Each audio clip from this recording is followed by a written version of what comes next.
Good evening, Internet. Good evening. Eric Arnold here, known as the Big E. It's Saturday. I think it's this Saturday, the 16th? Is that right? It doesn't matter. Anyway, Saturday, I think the 16th. What are we doing here today? I think I've decided we're going to talk about the Los Angeles Angels today. I know Houston comes alphabetically before Los Angeles. I went back and forth on that. I'm like, oh, gee,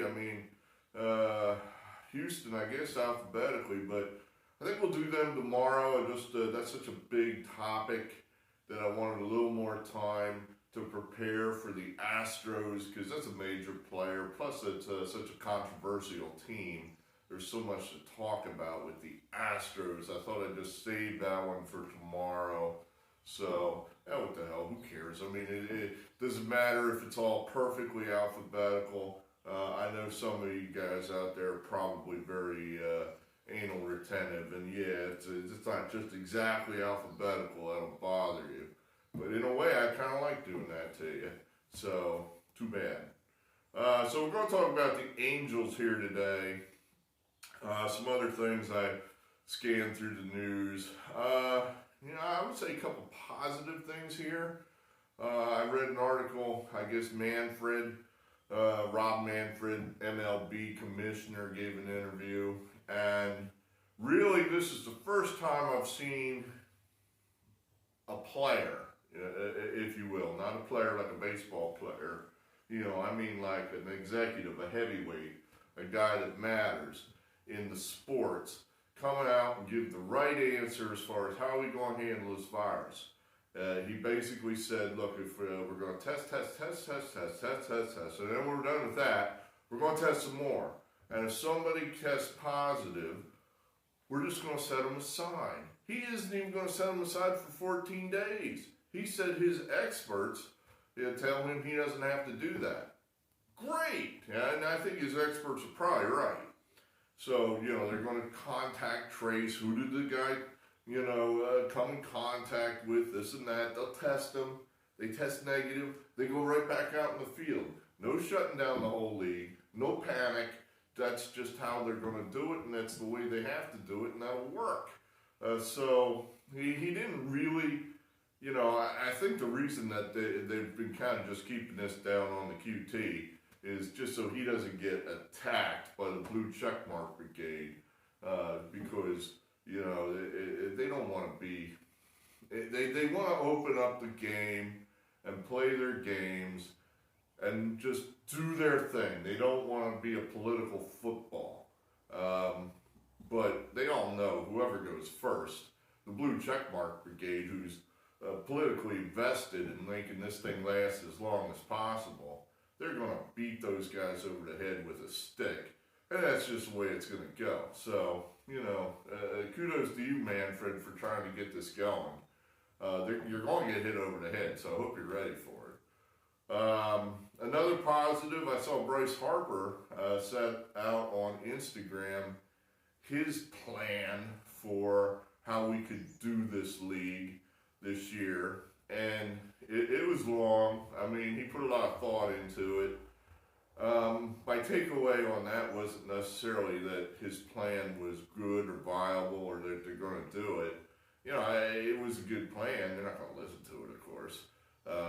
They got their own plan. But that he wants to play. I mean, just the fact that he put together all that effort putting together his freaking plan tells me Bryce Harper wants to play. He doesn't, he's not Blake Snell saying, hey, I got to get my money. If I don't get my money, I don't want no play. So, I do not like Bryce Harper. I want to like Bryce Harper. This helps me, coming more his way. One of the worst days in my sporting life in the last 10 years when I was informed that the Phillies married me to Bryce Harper for 13 years. I could actually be dead before this contract runs out. And, Bryce Harper, of all freaking people in the baseball game right now, that's who you married me to for 13 years. But hey, let's keep it happy now. Bryce Harper, maybe this guy, there's hope for him. He wants to play. Maybe we can turn this guy into a winning player yet. So we're hopeful. So those are two positives. Trying to think what else. Let's see, got my notes over here. I saw an article on the internet, so I assume it's true. It was an anecdotal report of last Saturday night in Naples, Florida by some guy. And the report, or it was some girl maybe, I don't know who wrote the report. Anyway, basically the takeaway was business as usual in Naples, Florida at least, that you couldn't even tell there had been an emergency. You know, the social distancing out the window, bars, restaurants, as full as they could make them without, I guess, getting in trouble.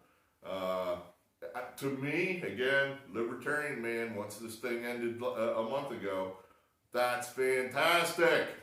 No fear. Screw this virus. If you don't like the virus, if you're afraid of the virus, don't go out. Just don't go out. And I'll stay away from you too. Just, lock yourself in your house and I just won't come visit you because I'm going out. I'm not going to hide in my house forever. As soon as I find some place to go where I can reasonably drive to, I'm gone. So, these are good things, I think. So, if people want to get out, sooner or later we're going to have sports. Sooner or later we're going to have something to bet on. And this is all just going to be a bad dream, I hope. So, that's what we have for you on the news front. So let's talk Los Angeles Angels. I learned a few things here researching the Los Angeles Angels. I guess for a team that for most part has been located in the same place for their entire history, they sure do go through the names. First they were the Los Angeles Angels in the early 60s when they came into being. And they shared Dodger Stadium with the Dodgers. And then they were the California Angels. That's how I got to know them on my baseball cards, California Angels, with the state of California as their little logo. So, okay, I knew that. Then they changed it again, and they went to, I believe, the the Anaheim Angels. I'm sorry, I'm skipping ahead. They were the Anaheim Angels then. I can't remember if that's what they won their World Series with, if they were the Anaheim Angels. Then they became the Los Angeles Angels of Anaheim, which was ridiculously long and really dumb. And now they're back to being the Los Angeles Angels. So I'm sure there was a reason why they changed the names all those different times, but Jesus. I mean, they're Los Angeles Angels, they play in Anaheim. That's more or less where they've played since, I guess, the mid-60s. And what do we know about these guys? Well, they have Mike Trout. They have probably the best player since Willie Mays or Mickey Mantle. And what have they done with it? Not much. 72 wins last year. Big disappointment. They were expected to win 82. They managed 72. They fired their manager. They had Brad Osmus as the manager last year. That was his first year and last year as manager. So apparently coming in 72 wins when 82 was expected, just not enough for the Angel ownership. So he's out. Joe Madden, he of the Cubs, cool Joe Madden. He of the Tampa Rays, he is now the manager. Rest of their history here, like I said, is very bad, considering you got the best player in the game. I think they might have made the playoffs here in 15. I'm not 100% sure, but they sure didn't go anywhere. So their 5-year average, minus 3%. That's actually better than I expected. This team is perennially overrated. Last year, that's not that bad. You know, they're in the middle of the pack with runs. defense. They actually catch the ball a little better than average. Trout is a phenomenal fielder, and he's in center field, so that helps. Their shortstop's a great fielder, Simmons, that helps. And yet they still won 72 games. I mean, this team just finds a way to lose. I remember last year because I was following baseball pretty closely last year because I was betting. You know, I was betting pretty much every day. And they were about 4 games over 500 going into late July, early August, I think. And they had a big series. They had like a 4-game set with the Orioles, the worst team in the league. Maybe second worst with Detroit. But anyways, a 4-game series with a terrible team. You got to get 3 games at a minimum. Well, they lost, I think, 2 out of 4 at home. And then after that, it was just boom.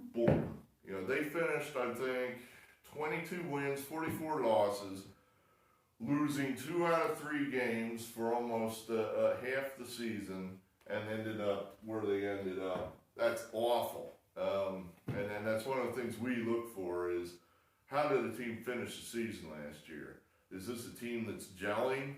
Is this a team that's coming together? Is this a team that goes into the offseason feeling good about itself and they can't wait to get back on the field next year because they had some success at the end of the year? In other words, did you just birdie the 18th hole and now you just can't wait to get back out there because you're feeling good? Or did you finish the back 9 shooting a million and you just want to throw your clubs away? So these are things we look for, and they finished like shit. So are they going to finish? How are they going to do this year? Well, they picked up Anthony Rendon, he of the Nationals, world champion Nationals. He's now their 3rd baseman. They got rid of some bad salary, but not a lot, all of it. They have 2 guys that really weigh them down. Albert Pujols, Hall of Fame player, but just does not belong out there every day at age 40. And then Justin Upton's been just a waste of money, and he's their starting left fielder. These guys have been weighing this team down. Tough. Vegas has these guys at 85.5 wins. Again, perennially overrated. I don't see it. I mean, I don't see jumping. Like I said, basically the additions to this team are Rendon. He's not worth 13 wins. Not even close. 85-72. That's 13 wins. Rendon isn't worth that much. No way, no how. You know, all bad teams always say, well, if we could just get healthy. All we need to do is get healthy. Yeah, right. Like no one else in the league has injuries. So I'm going to say this is a fade. You know, we're probably going to be looking to fade these guys. I'm not impressed with this team. You know, I think Madden will help. He's better manager than Osmus. But, yeah, I mean, some of these teams that Madden has, you know, in Tampa, he has poorly paid fringe guys that'll do whatever he tells them because they just want to stick in the show. In Chicago, he had young guys. They were all talented, but they were young guys. So again, willing to listen to this guy's crazy ideas on, well, I'll play you out of position, I'm going to platoon you here, we're going to bunt here, we're going to do some other crazy thing here. He's got a team here of a lot of highly salaried dudes, a lot of veterans. I don't know if his style's going to work so good. I mean, it's so well. You know, I don't know. So, I'm not, this isn't the one where I'm really, oh yeah, I love, you know, this is a little, we'll fade him, but I'm not, you know, I'm not married to that one. We'll fade him, you know. I don't feel super excited about that one, but yeah, the team that number's too high. You know. So, all right. right, that's that for the Angels. We'll do the Astros next, the Houston Astros. Thanks for being here. Sooner or later, we'll get into some real baseball. This can't last forever. Just gotta wait it out. Wait it out. Some people are waiting it out more patiently than others. I, not so patiently. But thanks for being here. Thanks for subscribing. Hit the like button. Don't hit the like button. No, really, hit the like button. So, thanks, and I'll talk to you again.